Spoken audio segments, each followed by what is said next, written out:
एक माला में रहते हैं, छोटी पाग पहनते हैं। लेकिन मंगला में जब मीराबाई दर्शन करने के लिए गई और जब पुकारा, बड़ी कथा है, तो मंगला में पुजारी जी देख करके आश्चर्यचकित हो गए। श्री द्वारिकाधीश जी दुल्हा बन करके खड़े हो गए। क्यों?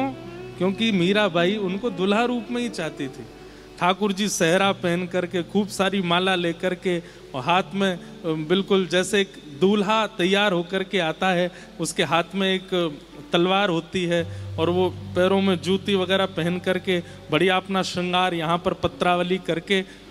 पुजारी जी अभी देख कर के आए हैं, ठाकुर जी मंगला श्रृंगार में थे, लेकिन मीराबाई के आते ही जैसे दोबारा ठाकुर जी की ओर देखा तो ठाकुर जी तो दुल्हा बन करके खड़े हैं।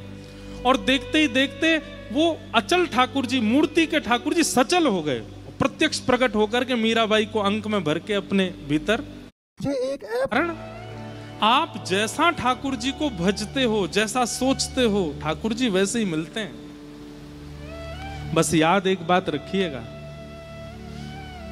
संसार में कई बार ऐसा होता है, आप लोग कथा में बैठे हो, बगल वाली कोई माता जी बढ़िया लग गई होंगी, अपरिचित थे लेकिन अब कथा में मिले तो आज से आप मेरी धर्म की बहन हो बना लिया। किसी भाई को देख करके लगा कि आप मेरे आज से धर्म के मित्र हो, आप मेरे धर्म के चाचा हो, पिताजी आदि। संसार में संबंध बना तो हम बहुत जल्दी लेते, निभा नहीं पाते। पर एक बात याद रखिए, ठाकुर जी से यदि आपने कोई संबंध बना लिया, आज ही विचार कर लिया कि ठाकुर जी आप हमको हमारे लाला लगते हो, आप हमको हमारे भैया लगते हो, आप हमको हमारे सखा लगते हो, आप हमको हमारे पिताजी लगते हो, गुरुजी लगते, जो भी, याद रखिएगा